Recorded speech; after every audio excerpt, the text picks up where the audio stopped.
Hello students, how are you all? Students, today I am going to start our new chapter, chapter 9, the temperate grasslands. Page number 59.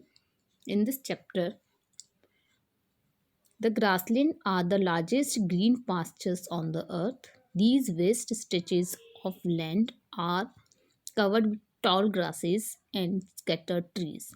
In the past, before the conversion of most of the temperate grassland into farmlands, they had been home to many wild animals. Students जो grasslands हैं वो एक तरह से green pastures हैं, यानी एक तरह से अ, हरे भरे घास के मैदान जिसे आप बोल सकते हो। ये मतलब बहुत जो ये जो जो मैदान होते हैं, ये बड़े बड़े पेड़ों से, घने पेड़ों से और ग्रासेस से जो होते हैं कवर अप होते हैं। और इन ग्रासलैंड्स को बड़े बड़े अलग अलग तरह के जंगली जानवरों का घर भी माना जा सकता है। अब देखिए लोकेशन जो है उसके बारे में हम डिस्कस करेंगे। The temperate grasslands are located on both side of the equator, roughly between 40 degree north and 50 degree north in the northern hemisphere, and 40 degree south and 55 degree south in the southern hemisphere. जो ये temperate जो grasslands है वो equator की दोनों side है, जिसे 40 degree north 50 और 55 डिग्री नॉर्थन में है, ठीक है, नॉर्थन हेमिस्फीयर पे है। और वही उसी तरह से 40 डिग्री साउथ पे और 55 degree south in the southern hemisphere पे है। The grasslands are a very big part of the earth. They occupy approximately 20% of the total land area on earth. जो ग्रासलैंड्स हैं, ये घास के जो मैदान हैं, ये काफ़ी हद तक फैले हुए हैं। इवन आप ये कह सकते हो कि ये 20% पूरी अर्थ का जो 20% एरिया है इससे कवर किया हुआ है। The grasslands are known by different names in different parts of the world. वैसे तो ग्रासलैंड जैसे जैसे जिस जगह पे है वहाँ उनके अलग अलग नाम दिए गए हैं। देखिए वेल्ड इन साउथ अफ्रीका, साउथ अफ्रीका में इन्हीं ग्रासलैंड को वेल्ड के नाम से जाना जाता है। Puszta in Hungary, pampas in South America, steppes in Russia, downs in Australia, prairies in North America and savanna in एजे सेंट्रल अफ्रीका। इस तरह से इन ग्रासलैंड्स के नेम हैं। ग्रासलैंड्स जो है अलग अलग जगह पे अलग अलग नामों से हैं। अब ये देखिए, यू कैन सी इन इसमें ये प्रेरीज है, यहाँ पे पैम्पस है, सावना है, ये वेल्ड है, ये डाउन्स है जो अलग साइड में है, स्ट्रिप है, ये पुस्टा है। अब इसके बारे में हमने ये मैप में डिस्कस किया है कि ये जो ग्रासलैंड है, जो हमने अभी प्रीवियस पेज में पढ़ा था कि साउथ अफ्रीका का जो है वेल्ड माना जाता है, और पैम्पस जो है ये साउथ अमेरिका का है, ठीक है।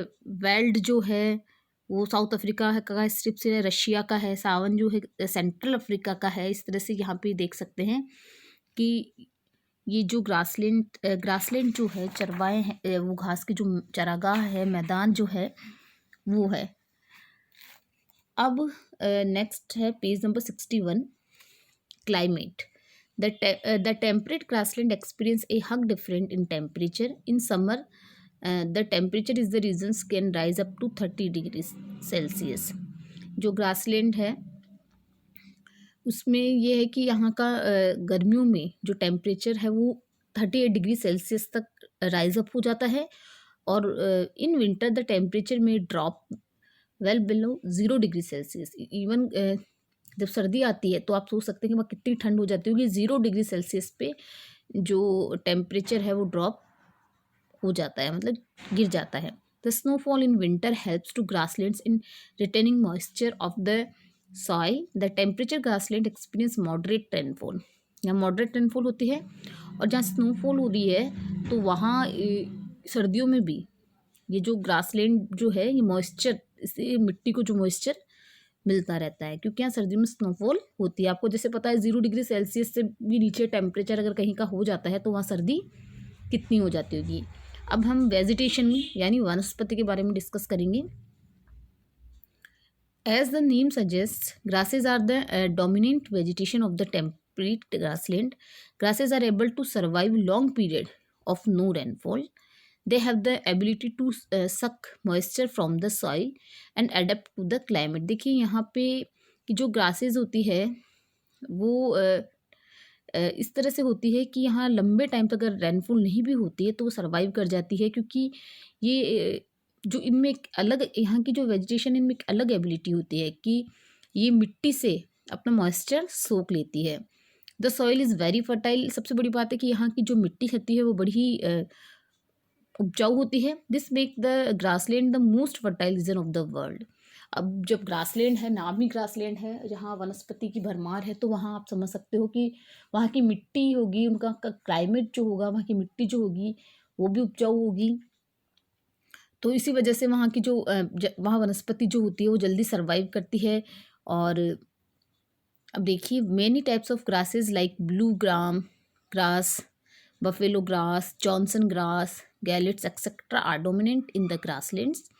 Flowers like asters, blazing stars, cornflowers, golden rods, sunflowers, clover और pistils, wild indigos etcetera are also found in this regions.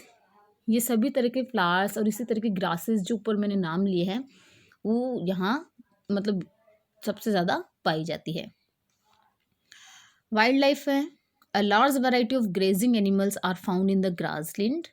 Animals and birds like bisons or grazers, zebras, rhinoceros, wild horses, lions, wolves, prairie dogs, jackrabbits, deer, mice, coyote, foxes, skunks, badgers, blackbirds, grouses, meadowlarks, quails, sparrow, hawks, owls etcetera found in these reason.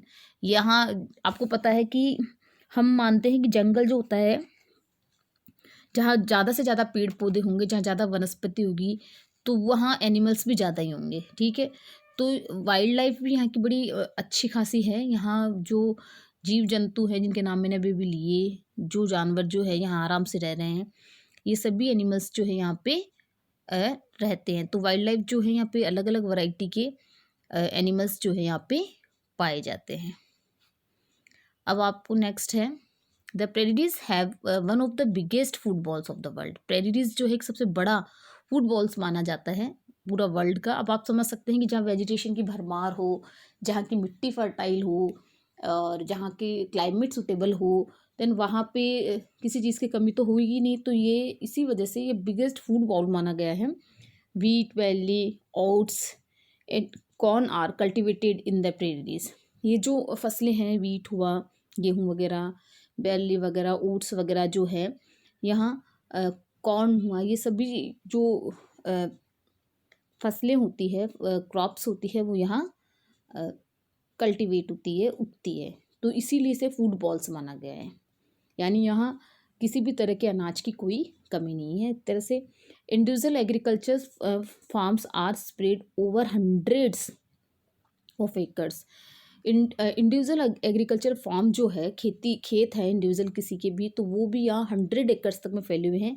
They are completely mechanised and agriculture is carried out on extensive manner. वैसे यहाँ का जो agriculture है वो बहुत ही इस तरह से है कि यहाँ सब काम टेक्निक्स, बढ़िया टेक्नोलॉजी इस्तेमाल की जाती है, क्योंकि चूँकि यहाँ पे जिस तरह से मिट्टी है, जिस तरह से यहाँ की क्लाइमेटिक कंडीशन है, सूटेबल है, इस वजह से यहाँ का जो इसे फूड बॉल ऑफ वर्ल्ड भी बोला गया है। और यहाँ पे हर तरह की टेक्निक्स, नई तकनीकों के आधार पे खेती की जाती है।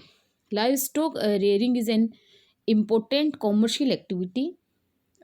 The surplus fodder on the form of grass and the stock of wheat and other crops make it very convenient to raise the cattle here. यहाँ पे अलग अलग cowboys on the horseback is a common sight in the grasslands.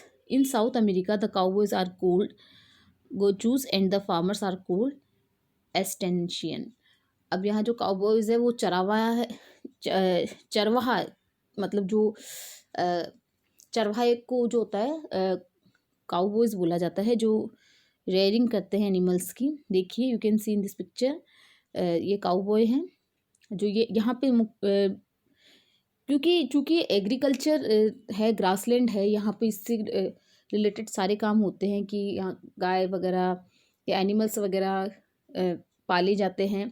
और ये एक तरह से इस तरह से काम किया जाता है कि मनी अर्निंग भी इससे अच्छी होती है इनकी, और इन्हें यहाँ पे ज़्यादा लोग किसान होते हैं, इस तरह से यहाँ पे होता है। और इस तरह से बच्चों अपना ये जो चैप्टर है कंप्लीट हो गया है। और thanks for watching this video. Good bye.